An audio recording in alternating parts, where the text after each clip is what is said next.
The problem with the fresh transfers, which they do a lot less, is that there's still HCG in your system, which is the hormone that you test to see if you're pregnant. And so if you are doing an at-home pregnancy test, it takes about 10 days to get that out of your system before you can even start doing the at-home pregnancy test.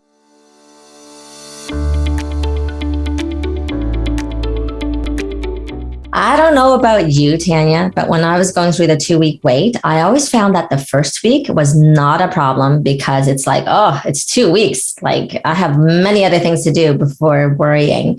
And then it's the second week that I'm like biting my nails and like just can't wait for it to be over. It's kind of like, have you ever literally sat in front of water and wait for it to boil? Like it seems like forever, right? That's like a 2-week wait.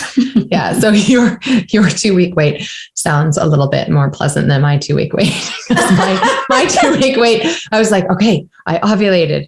And then I was like, okay, how many days can I test? 5 days after ovulation, 7 days, how early can I test? And I was like what you see in the fertility forums, people obsessing over how early can they use the at-home pregnancy tests and opening up the pregnancy tests to check the line, to see if there's 2 lines in the light. And mine was definitely not confined to 1 week. Mine was 2 weeks. That's great. That's great. 2 different strategies. Yeah. And so, and I'll back it up because for me, well, when I first started, you're right. Like I was just trying to conceive at home. But when we actually hit the fertility clinic, the only way I could get pregnant was through IVF. So the windows of trying to conceive was like really crazy long because I had blocked tubes. And then not only were they blocked, but they were also fluid filled. And I actually ended up having to surgically remove them. So no amount of relaxation was going to help me or us. Right? Like I could go on a holiday. No, it's not going to happen. So when we did IVF, it was just to get to the 2-week window of testing. Like, there's just so much intervention. I didn't want to do anything the first week, but you're right. Like I do actually have some women that will say, start testing, like, the day they do their IVF after the transfer, right? Right. The problem with the fresh transfers, which they do a lot less, is that there's still HCG in your system, which is the hormone that you test to see if you're pregnant. And so if you are doing an at-home pregnancy test, it takes about 10 days to get that out of your system before you can even start doing the at-home pregnancy test. So it didn't stop me. I would still pee in a cup and I would wait for it to fade so that I could then see if it was going to get darker again. Wow. Okay. Yeah. So just to back up for everyone that are just joining us. So both Dr. Tanya and I did try to conceive naturally, and we both ended up at the fertility clinic, right? So you're speaking to after an IVF, and you would still test, even though knowing full well you had HCG because you had a trigger shot after. Yes. Yeah.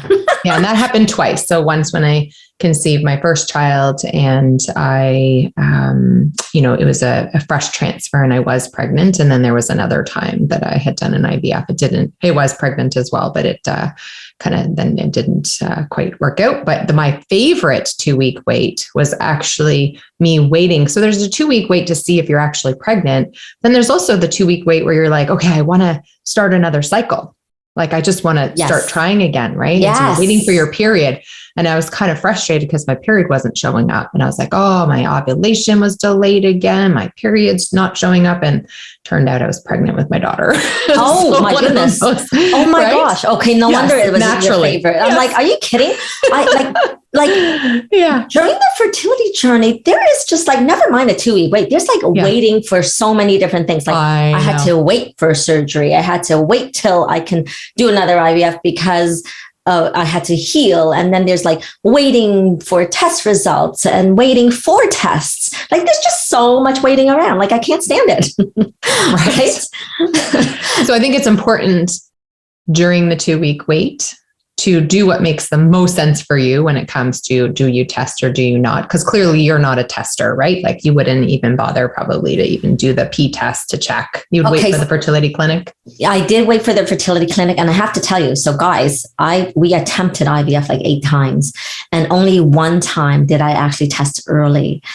And I regretted it because I tested it and there was a no. It was there was nothing showing up. And then when I went to the fertility clinic, I actually had a positive the next day. But I was so upset the day before that I quit all the fertility drugs. Oh. And then I went to the fertility clinic, and then I'm like, oh crap. And I mean, unfortunately, the HCG, like the beta didn't keep going up. Okay. But then of course, then you had this like mind game with yourself. Right. Did I like cause it to not happen because I did it prematurely, and maybe if I had stayed on my progesterone, I would have worked out.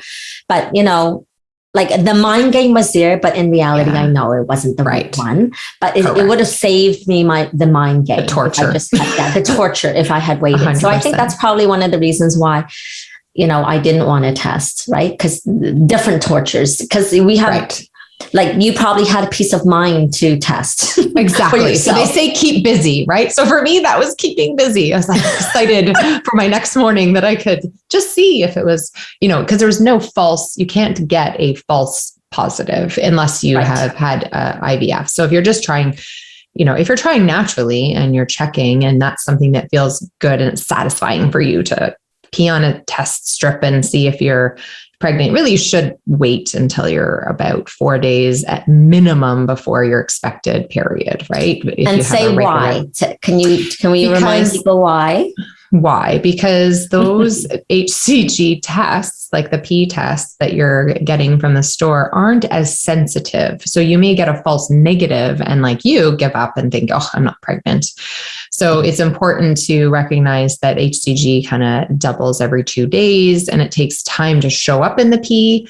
And the thing with doing an at-home urine test is it doesn't quantify like the actual number, just says positive or negative. So the number could be super low and doubling, and you would see it on a blood test, but you don't want to do it too soon because it might not show up on your urine test. So unless you're doing it every 2 days after, the 4 days before your expected period, I would wait. Really, the best time is to wait until your period is supposed to be there, like the, 4 weeks, technically pregnant, or 2 weeks after ovulation. A full 14 days is the best time to check, because then it should be picked up in the urine, because most of the tests are sensitive to 25 to 50, units of HCG. And if you're testing too soon, it won't pick that up. So you don't want a false negative. And if I was joking about like, taking it out of the package and like the containers and looking up to the light, because some of them are sensitive to as little as 5 units. And those are the first response early tests, the Frere tests, in the with the pink lines versus the blue lines. So is that why they cost more? I suppose so. Yeah, they definitely cost more, but honestly, it makes more sense to wait until 2 weeks post ovulation and just go to the dollar store or get them online for cheap. Because why would you spend a whole bunch of money unless you like me and you wanted to keep busy, like it's totally up to you what's recommended, but I don't recommend it now. I don't recommend it. I don't want you to join my, level of insanity that I went through. So, and it makes more sense to spend your time, doing other things like, exercising. We'll talk all about like how much exercising and what type, but like, doing yoga, gentle yoga would be a good thing to do, or watching a funny movie, comedies, anything to distract yourself, go out with your friends. And if you're anxious, schedule worry time. Something that I learned later in life, not through the fertility, my fertility times. I wish I did know about scheduling worry time, because it's actually very effective. You could be thinking about, are you pregnant? Are you not? And pregnant until proven otherwise was my motto. But then I add to my anxiety, because I would be like, what if I'm not? And then I disappoint myself. And, so really important to just schedule that worry time, because then you can obsess in a very small window at the same time every day. So let's break that down, what that means. So worry time is literally a scheduled allotment of time. It could be like 15 minutes, 20 minutes, and you literally put it into your calendar, right? Yes. So that anytime you catch yourself worrying, you'd be like, oh, wait, I need to do that on my scheduled time. So then you remind yourself, like, oh, right, okay, I can totally worry, because here's the thing. We don't want you to like pretend you're not worrying and just smile, because then what you're doing is you're suppressing your emotions, which is not healthy.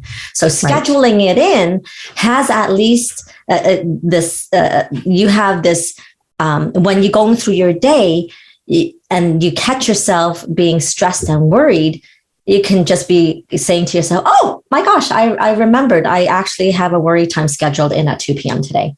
So I'm going to drop the worry and go about my business and do other things. So I think it's brilliant. And the first time I heard of that, gosh, we interviewed this author, and it was, oh my gosh, do you remember her name in this moment? Oh, I do not. Amy Morin? I think it's Amy Morin. Anyway, we interviewed her for one of our podcasts on Embrace You First, so you can still find that. But and we talked about that. And so it's relevant for anything, but for the 2-week wait, it's awesome as well. And the other thing is, you may find yourself like every day. I don't know about you. It was Amy Morin. Amy Morin. Mm-hmm. Okay. So I'll speak for myself. Like during the 2-week wait, like even if I'm not testing, what am I doing? I am feeling myself up. I am like checking my belly, see how bloated I am. Like, am I tired? Like looking for any kind of sign and symptom that perhaps this is pregnancy. But yet, it's not necessarily the best way to figure things out. Like, because it's not, especially if you're doing any kind of assisted reproduction at the fertility clinic, because, one of the number one things that they give you is progesterone, and progesterone will mimic all those pregnancy symptoms anyway. So as I always say, you don't know till you know. Right. Especially the doses that you're given with progesterone. They're often very high doses. Small dose might not. It might actually help you with your symptoms. But if you're in the fertility clinic and you're on progesterone, you're going to feel more breast tenderness, bloated. You might feel more emotional. You might gain a little more weight and have fullness in your abdomen. I think there was only one symptom where I was truly pregnant that it seemed consistent each time. And it was a more distinct fullness in my abdomen and the urge to pee. And I was so in tune with my body, but not everyone's going to feel that. You might feel absolutely nothing and still be pregnant. Yes. You might have every single pregnancy feeling in the world or symptom you think is like a pregnancy symptom and not be pregnant. It's really important to know that, really, like you said, unless you only know until you know, and that would be with a confirmed blood test.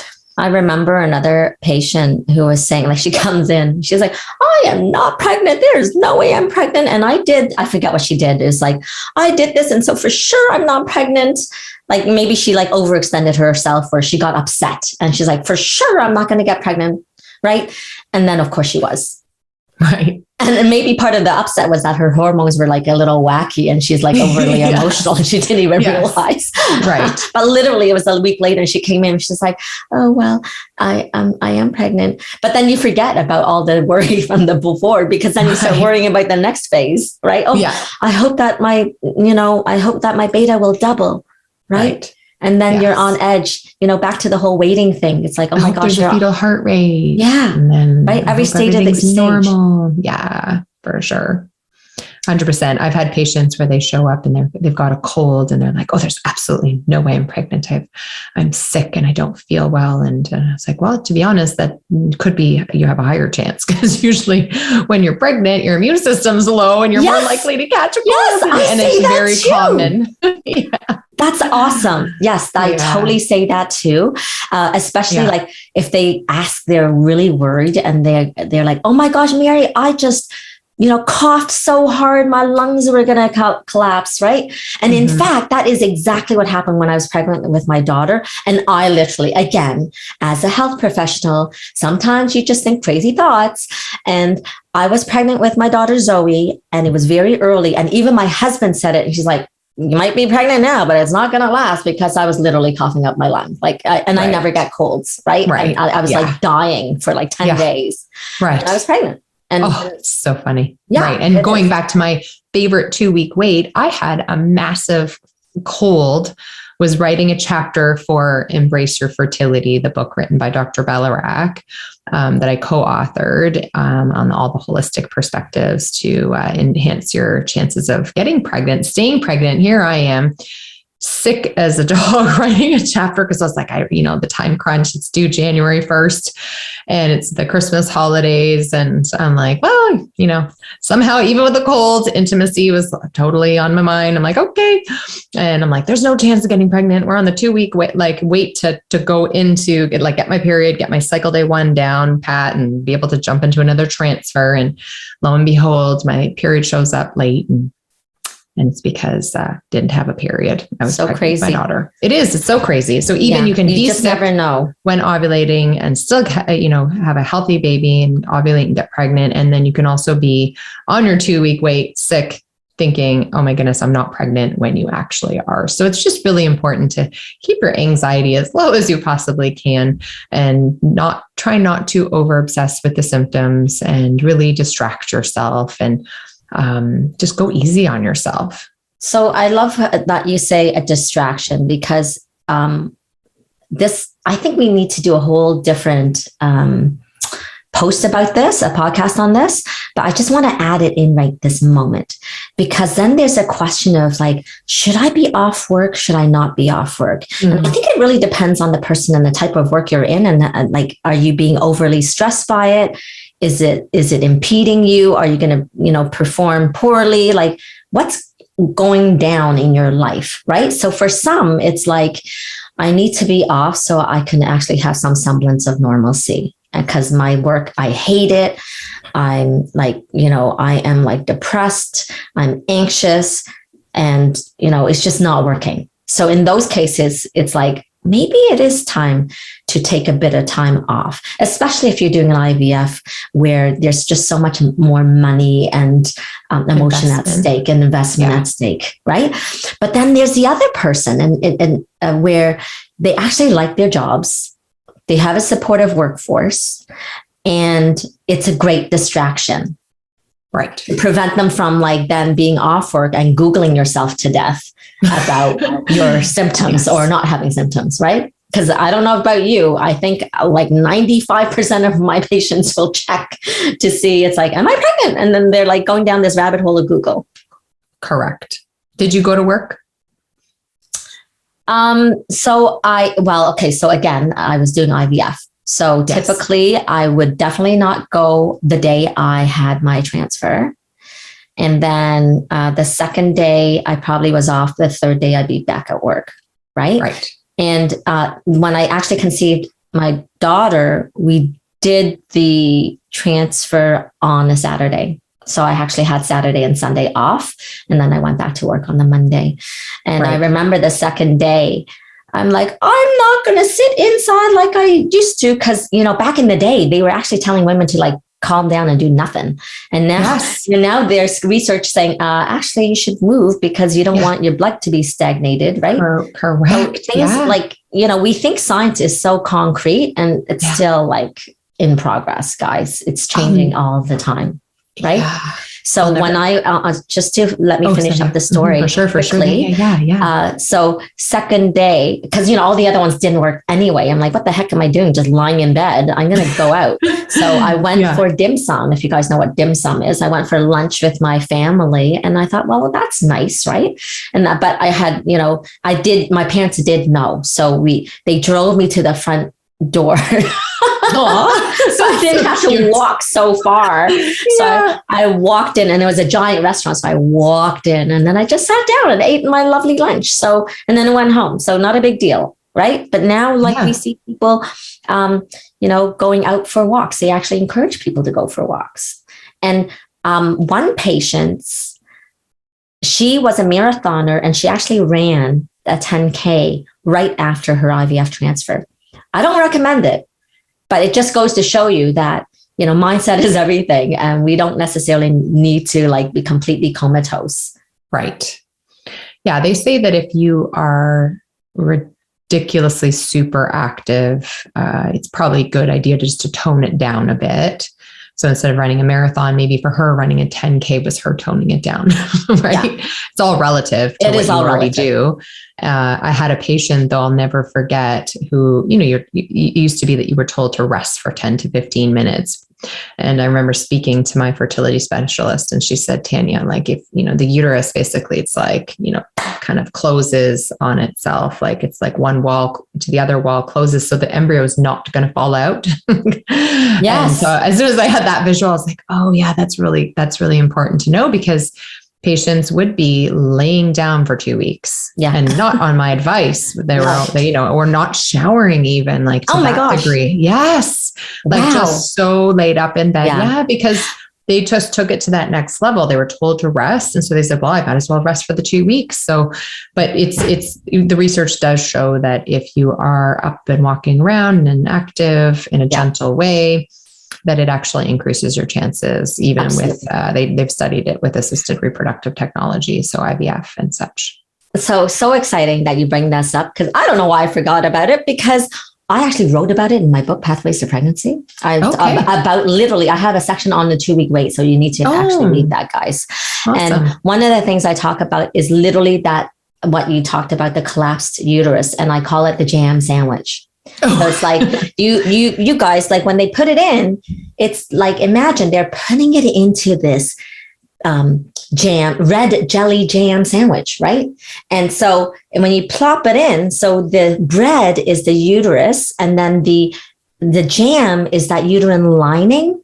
So and that uterine lining, it's like highly vascular. So, it's sticky and tacky. So there's no way it can fall out unless it's meant to fall out.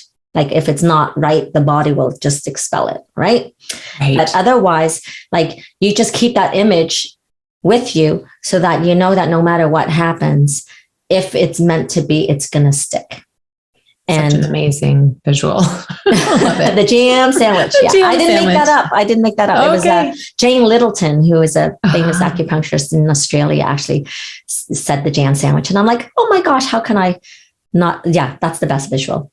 Wonderful. One last thing before we go. Did we cover everything in terms of the worries and the tactics? And I think one thing I would just add, one very last thing, is just make sure you have a supportive village, friends who get you. Maybe they've gone on their own journey, or they're on their journey right now, so that they feel sensitive to your needs and emotions, and share what your needs are and discover what they are, because sometimes you don't even know what you need. And awesome. Right. So and so that will be, I'll have to make a note, because we're going to talk about that. And certainly we'll definitely go at length, in depth, when we do our boot camp. Woohoo! Right. Mm-hmm. Yeah, absolutely. 100%. All right. Help you survive the 2 week wait. Yes.